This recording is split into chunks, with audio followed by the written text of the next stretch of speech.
Ora for na pay that was Mesro nya me bambo de mouse ni aka wani me doso asase so ya ba ni nkuja enne a won se ma tuntum no ka tuntum de nka ya fade usunsuma e ma ba ni petitu dan so ye Ghana for de ya fade akwa tuntum a ye ka na chese e yayi empa me dofo ba ko a me panasem na ne yere afiri mu eye miamenua okocha a oye adwuma abosu kan enne ne yere afiri mu a ye ko pen crab na ano otin nso etwase ye hye enua ne de se ne aka no nim ne doso nyame pa ne nim ne ntia wa mana basa na obaye timi akode trechi ya ne ye kan se ena ye si obi no obi so ware ena no obi ware no ye wo newborn baby hey yakobon hu engineer me kan se high attention TV dia na Queen University Foundation dia bacho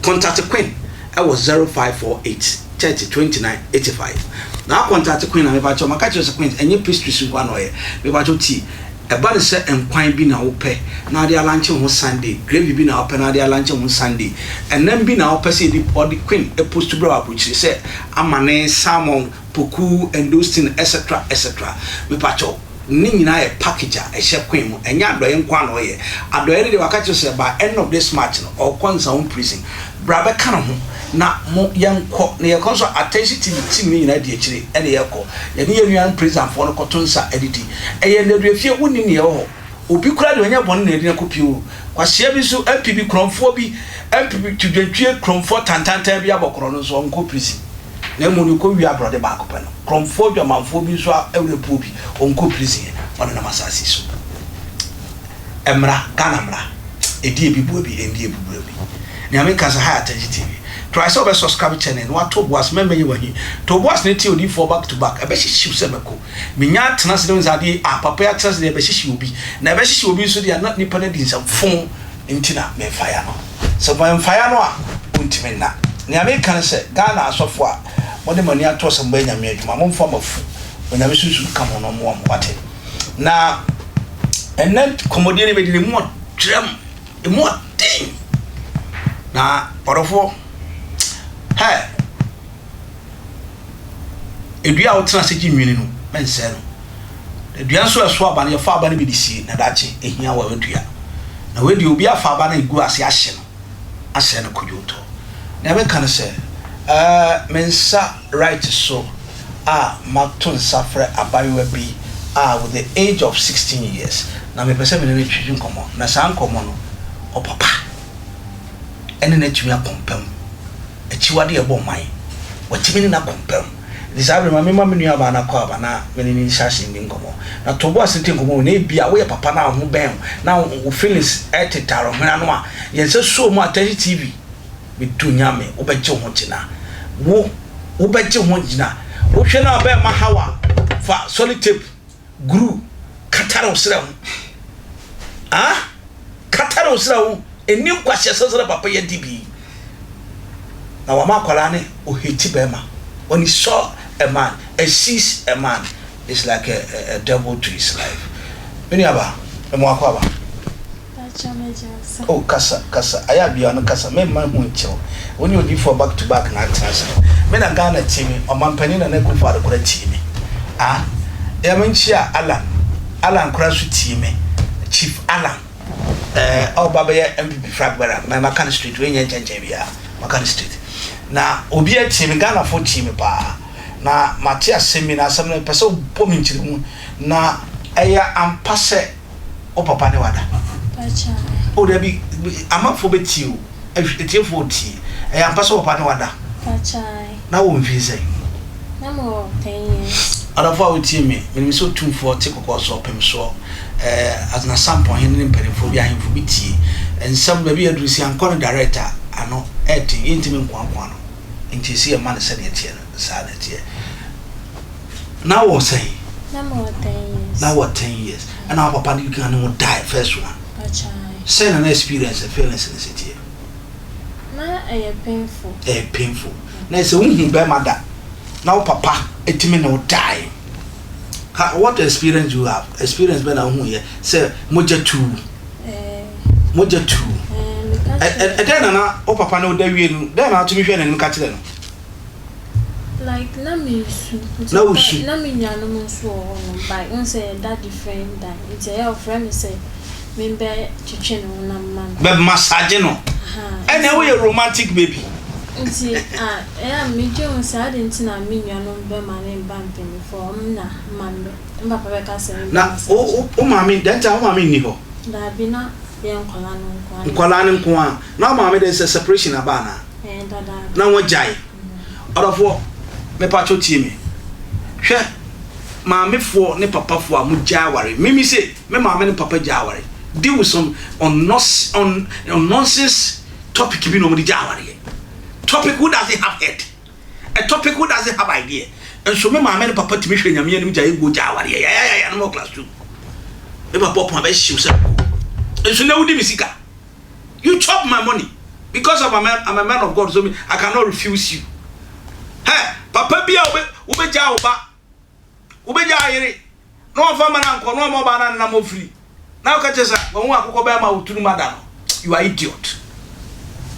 I'm saying on note you are idiot.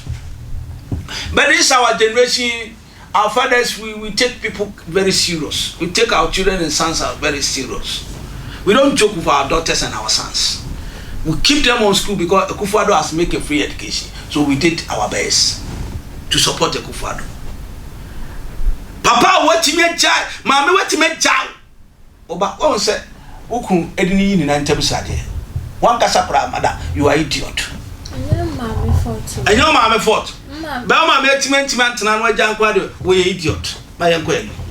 Like, mommy, say, na meeting change or friend papa can say is here they do baby am go school tin o man no sikana on family go school and am papa say enyo no ba na de me be go school nti ono na on fa umra oh our region oh e ba na strategies bi ni plans bi aba mama no he me sra na Akufo-Addo na obe ko no obe fi aba mu abeko no oluman me peso ya de ba ko mama odi for question you back to back me na make nana when ti e be shishi se meko asama me pesa me catch nana say make a law to castigate the men who chopping the very youngest yen yomba man yomo tobe yen sawo ne yema yen shishi omo okoba ne edi omo ko na ko okonu so ba ne de mema na ya castigate omo no omo do bana da ne do mako konta omo mu ku a emfa so biya ni so ye ku a ne ye ku keke hwa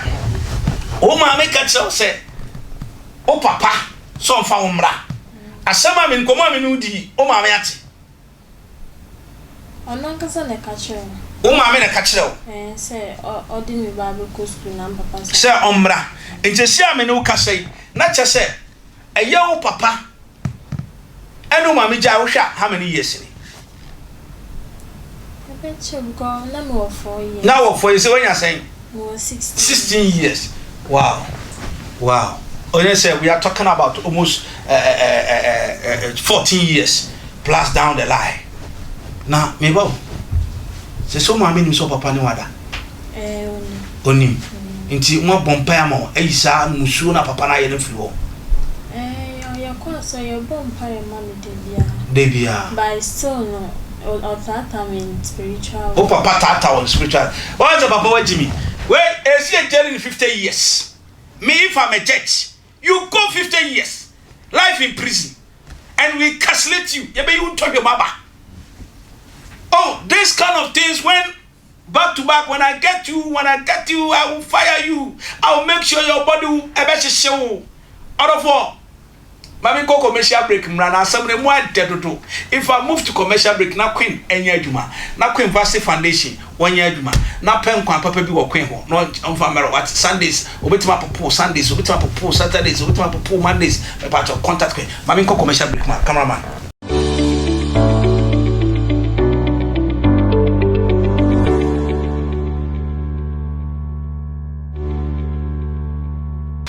for your free commercial break aba e koje commercial break so na University Foundation dia na odi for back to back ma transfer ba issue se ko asama ye kan ye nua ba wonya 16 years ne papa ne na papa ne enya tema no ne na da we yen kase bonsamo you see You see, Ghanaians, we have something, one to be able some.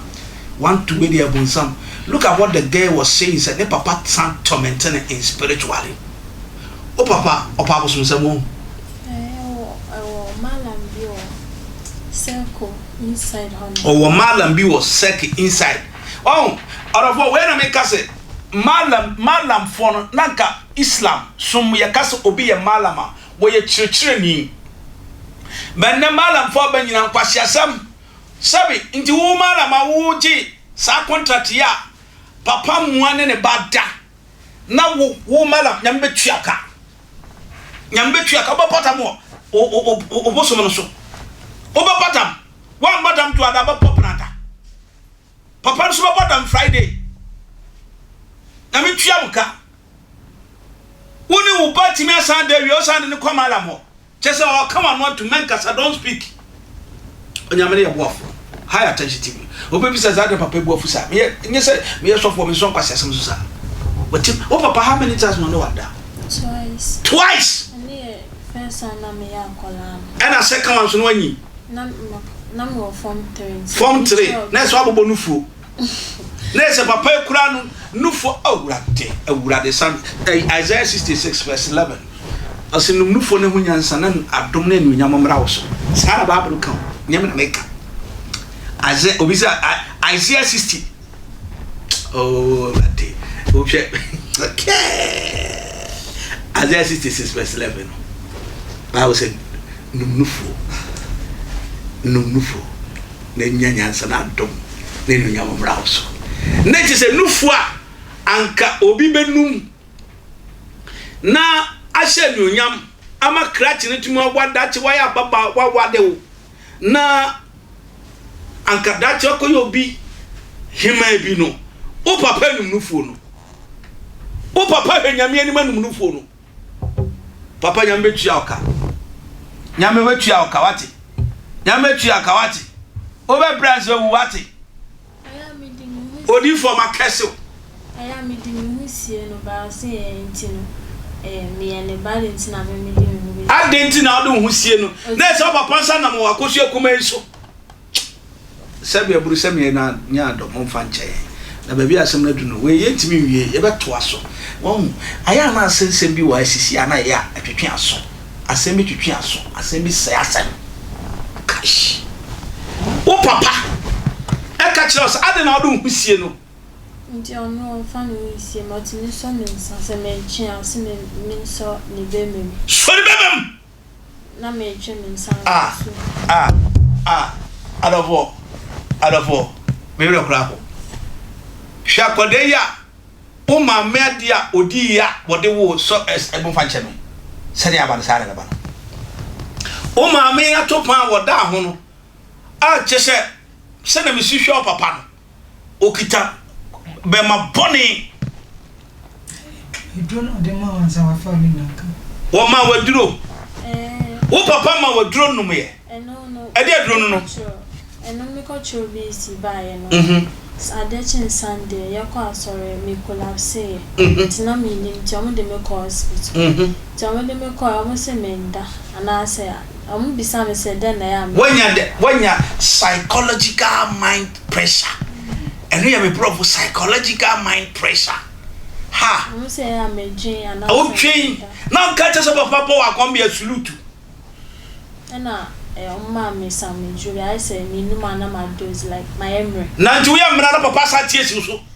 no real ona le journey mama nti the second time o ye na me no reju asem na no oti ejefo hwade papa o ba bia wo bia no enim se case no wo abansam weja court case no e wo weja court mesre si ade okita adwuma no obo adwuma ono ana safa kwala no ehwe na mekase sesi ame no kase papa no enu kwa so padi pambio oye the peace oye totally peace o santrete oye kwala ne komala mo o papa ya friend say Paul Anane